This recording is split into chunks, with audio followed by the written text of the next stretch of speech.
Charizard was treated horribly by Gamefreak. People bring up its megas, it being Leon's ace, its overwhelming presence in the anime, but even with its preferential treatment, and having been a fan favorite for almost a decade at the time of the Gen 1 remakes, how favorably was it initially treated? Wait, this can't be right. My Charizard, no. You can't do this to me! As much as people say Game Freak loves Charizard, they sure love to treat it horribly. Or they just have that much faith in Charizard fans, take it as you will. Let me give some context. You go through Fire Red and Leaf Green picking up your Charmander, you beat your rival, breeze through Viridian Forest, your choice is looking great so far. You're at the first gym already, those plebeian Blastoise and Venusaur fans could have never gotten here this fast. Now you're facing Brock. Thank God Charmander was given Metal Claw for this occasion. Game Freak loves Charizard. Huh. What is Charmander doing here? You're forced to sidetrack and get a Nidoran or Mankey even if you don't want to, just to not die in 2 hits. That or just tough it out and evolve your Charmander, that mitigates the RNG a bit too. Then you're at Cerulean City where you have to face Misty, another massive roadblock where Charmeleon isn't contributing anything. You have to sidetrack and get one of the grass types above, which is also somewhat gatekept by Gary. Or get your Charmeleon up to a point where it can take 2 water pulses and land its Mega Kicks. All 3 of them. Oh, you didn't get Mega Kick from the move tutor that you can't access after jumping off the ledge? Tough luck, Charizard fan, you're going to have to deal with another dead Pokemon that contributes nothing. At least Charizard will be able to do something against the rest of the gyms, assuming you have another Pokemon to deal with Giovanni's Rhyhorns with Rock Blast. Although that's something it contributes is just being neutral at best, being effective against a single Pokemon alone, or resisting some specific moves, with the only exception being Erica's gym where Charizard gets its only gym sweep. But the gyms aren't the biggest challenge of the Gen 1 remakes. The true challenge of these games lies within the Elite Four, where Charizard will have to face off against 4 uphill battles where he kind of sabotages you. He's a fish against everyone in Lorelei's team except Jinx, and maybe Cloyster if you get lucky. Against Bruno, he can put in some work if he can one-shot Hitmonchan and Machamp with Fly or Wing Attack. If not, they'll hit you with some devastating Rock Tombs and decimate your Charizard. Fly more often than not would one-shot Hitmonchan depending on your Charizard's level, and Wing Attack has a pretty decent chance too. But Machamp is quite a tank, being able to barely take most Wing Attacks and Flies, albeit barely. If your Charizard is low from dealing with, let's say, the Onix without Rock Tomb,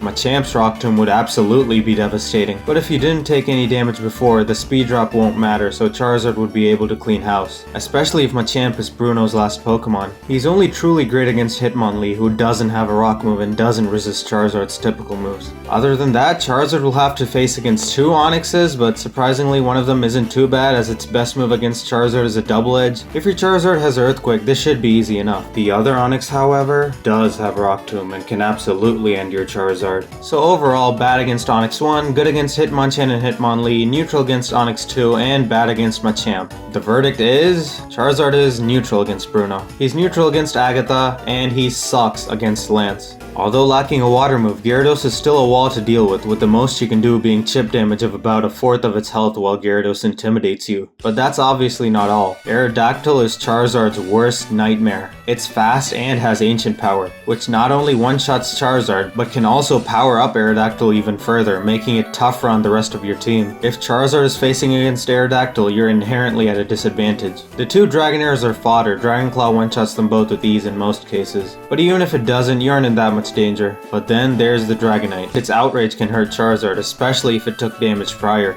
If you made it through all that, congratulations. You now have to face off against the hardest blue team of all the starter variants. Instead of doubling up on Gyarados you could have faced off, he obviously uses his starter as his water type. So you now deal with Lance's Gyarados and Blue's Blastoise rather than just 2 Gyaradoses, which is no problem if you have an electric move. But that's naturally a bad matchup and not Charizard's problem regardless, so that was always going to be one Pokemon he's a fish against. Pidgeot, Alakazam, and Arcanine are neutral, Executor is Charizard's strength, and Rhydon again is a Pokemon Charizard is a fish against. Let's compare the stats to the other starters as comparison. I'll use a W, L, and N counter to keep track of the number of wins, losses, and neutrals each Pokemon would be rated per major battle. I'll also split this up between pre-champion and post-champion, as the pre-champion fight teams usually fall under a similar specialization, whereas the champion does not. If a Pokemon is 50-50 towards being effective or weak, for example, you can get hit with a super effective move but you can hit it back with your own, I'll weight fairly and give it a neutral. If a Pokemon is 50-50 towards being effective or neutral, I'll bump it up and give it a win. Likewise, if a Pokemon is 50-50 towards being weak or neutral, I'll bump it up and give it a neutral.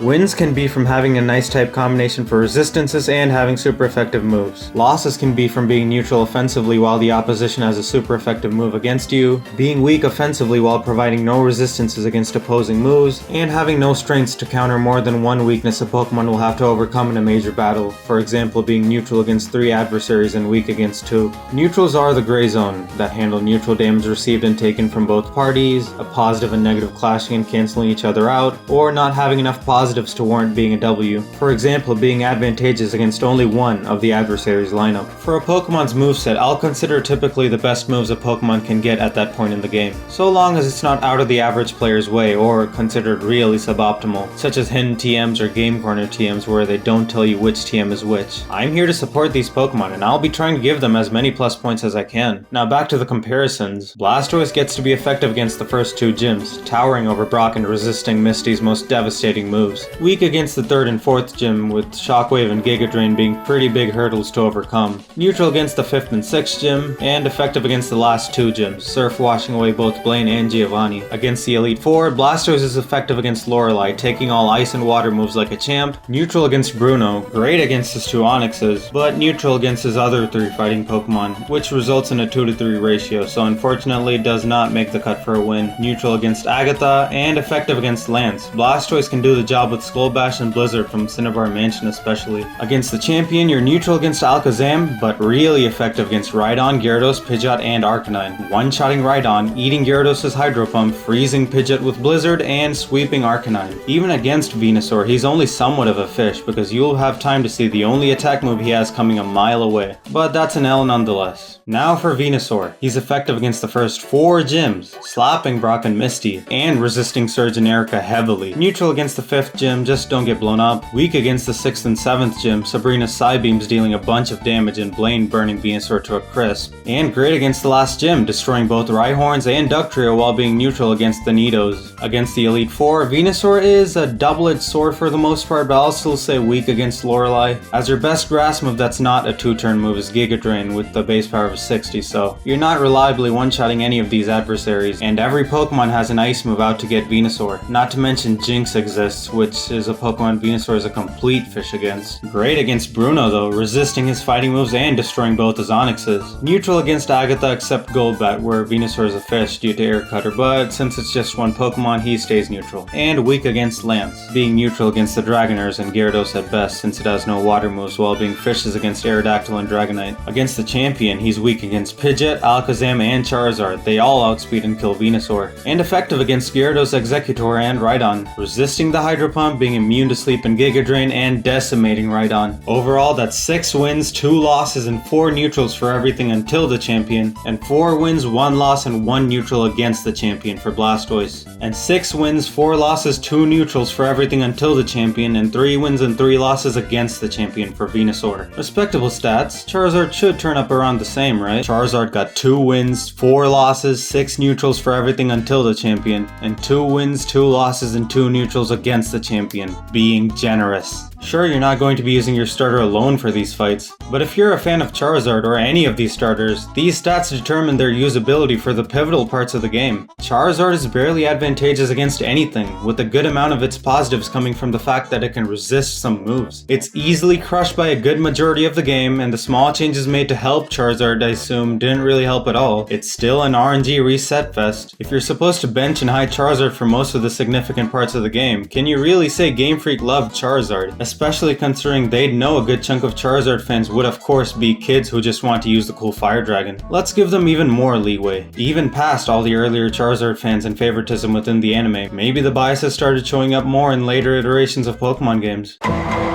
X and Y. After 9 years, X and Y finally allowed the player to get a Kanto starter early on in the game again due to the introduction of their Megas. Although Charizard was given 2 Megas, you could only get 1 in any particular version, so it's not like he had that much of an unfair treatment compared to the other starters. He is actually pretty good for the rest of the game, but who isn't? The gym leader's movesets are half-baked, as everyone has discussed for ages, and tallying up the effectiveness each starter has against each major battle minus the first gym, a Blastoise would come in at an overall 6 wins, 2 losses, and 3 neutrals pre-champion, and 4 wins and 2 losses against the champion. He would be effective against Grant with any good water move taking care of Amora, and Tyrant, although only neutral, gets outsped at the start and doesn't pose much of a threat unless you get flinched. Neutral against Karina, weak against Ramos, albeit barely considering War Turtle isn't all that heavy, making the only super effective move he'll be hit with having a base power of 40. Weak against Clement, especially the Heliolisk, not only having immunity, but also healing from any water move sent its way. Neutral against Valerie and Olympia, even Slowking because it doesn't use any water move. Effective against Wolfric except for his Abomasnow, but still holds pivot value against his Ice and Steel moves.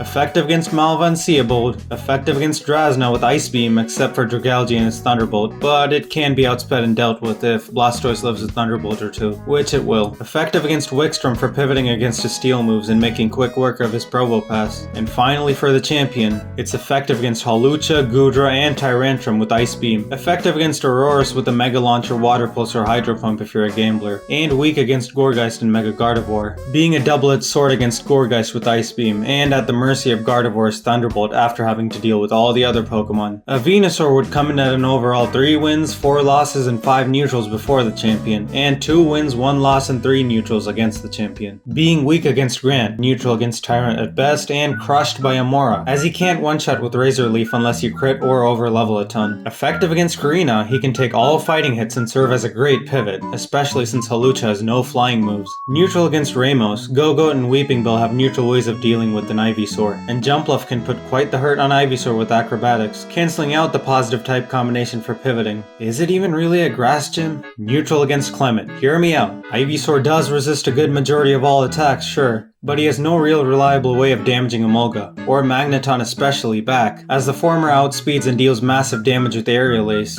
and the latter resists pretty much anything you could throw at it, while also having a neutral move to chip away at Venusaur. So being weak against one, neutral against another being generous, and effective against one, that comes down to an overall neutral. Weak against Valerie, especially due to the lack of poison type moves available, with the best one being Venoshock at this point in the game. Mawile is strong against everything Venusaur can dish out offensively. Mime can get you really low or outright kill you with its Psychic, but at least Sylveon is a fish against Venusaur, especially if you have Venoshock, but that doesn't make up for being pretty pathetic against Valerie's other 2 Pokemon. Weak against Olympia, it can dent Slowking and Slowking alone, but even that's a double-edged sword, and I don't even have to mention Olympia's other 2 Pokemon. Neutral against Wolfric, having Thick Fat essentially negating the Ice weakness, allowing it to stay in and handle some of the big attacks. Effective against Malva surprisingly, Thick Fat making all Fire-type moves neutral while Venusaur can chip away at all of them with Earthquake except for Talonflame, the only Pokemon Venusaur would be weak against. Also surprisingly neutral against Seabold, going 50-50 against 2 of his Pokemon each. Clawitzer and Barnacle being food, but definitely a double-edged sword against Starmie with its speedy Psychic doing at least half of Venusaur's health. And again, rough against the Gyarados with Earthquake. Yes, it's better than Ice Fang. Neutral against Drasna, only being rough against Noivern, which has Air Slash. Dragalge can get Earthquaked, Altaria has no flying moves, so it and Druddigon can be chipped away with something like Sludge Bomb. And effective against Wickstrom, with Earthquake making quick work of most of them. The only one neutral to it can also only hit you back neutrally. Against the champion, Venusaur is neutral against Hawlucha, effective against Tyrantrum, effective against Aurorus thanks to Thick Fat, neutral against Gourgeist, unless uses a pivot against its grass move, neutral against Goodra thanks to Thick Fat, and against Gardevoir, Venusaur is a double-edged sword, more so favorable towards Gardevoir since it outspeeds and will get the kill, especially if you've taken any damage prior. Now, for what you all have been waiting for, Charizard stats. How does the man himself fare against Kalos? He again starts off weak against Grant, but this time Charmander gets Dragon Rage early, allowing him to put in some work regardless. Although not enough to warrant bumping up from an L to a neutral as he still gets crushed. Neutral against Karina except Machoke, which has Rock Tomb that can get Charmeleon low and make him slower than Mienfoo if he got switched out, which can be trouble with Regenerator and Fake Out, but what are the odds of that sequence playing out? Effective against Ramos except Go-Goat's Bulldoze, which can can also be negated entirely by just getting Charizard. Effective against Clement. If you have Charizard X, you won't have to worry about electric damage. If you have Charizard Y, you'll be one-shotting in the sun anyway. Effective against Valerie. You can just not Mega if you have X and want to have a Fairy Pivot, or just straight up crush it regardless. Both will have insanely powerful attacks, and X will be neutral against the Fairy attacks at worst. Neutral against Olympia, the only threat being Slowking with its Power Gem before Charizard Y can get Solar Beam,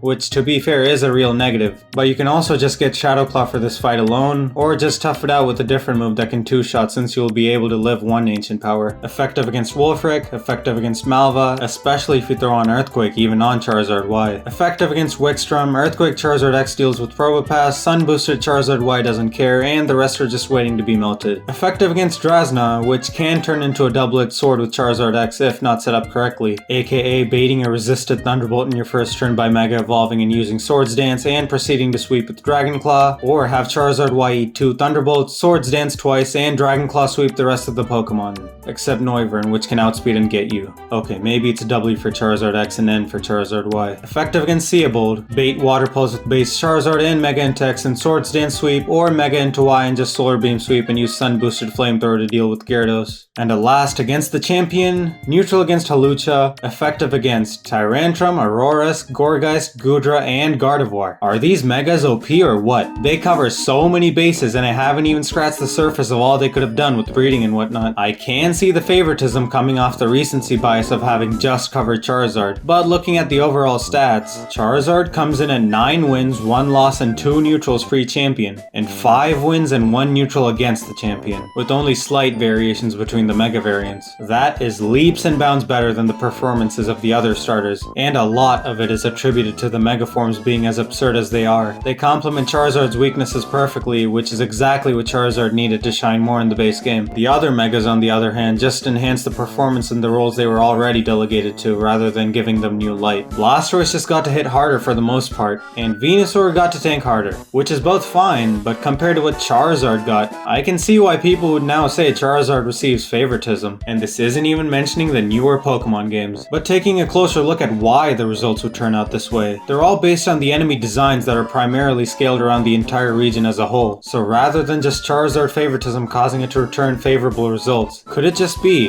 Kalos gave Fire Flying types preferential treatment? Instead of Charizard not being treated fairly in its Gen 3 remakes, maybe the Gen 1 design was so overwhelmingly against Charizard they couldn't have done more for him without it looking so biased towards Charizard. Does Charizard's amazing performance in Gen 6 stem from its preferential treatment of having 2 Megas? Or is it just a byproduct of the region design, made to be balanced around the Kalos decks? To find out, the best way would be to take a tally on Ultra Sun and Ultra Moon, not going too in depth because the video is already long enough. The usability stats would look something like this. That is a lot of fights, and while Charizard does have the edge, it really isn't by much. Being neutral isn't a bad thing. That means a Pokemon is very much usable, rather than being a negative. If I were to rate these metrics on a scale, I would give a W 2 points as it provides you a clear advantage, an N 1 point since you still can use the Pokemon normally, and an L and negative point for being a bad pick for the fight overall, bringing each Pokemon to the following stats. These portray a somewhat different picture than just glancing over the overall stats. Terrible in the base games, overtuned in X and Y, and balanced in Ultra Sun and Ultra Moon. They just shafted Venusaur. Charizard definitely would be more in line without his Megas, so in a sense you could attribute it to favoritism, but rather than that, both Megas return about the same result despite being fundamentally different designs. So the problem is just poor Mega balancing from Gamefreak, which is no surprise considering how some of the other Megas turned out. Additionally, the early game is the most important part of when your starter should be able to carry its own weight,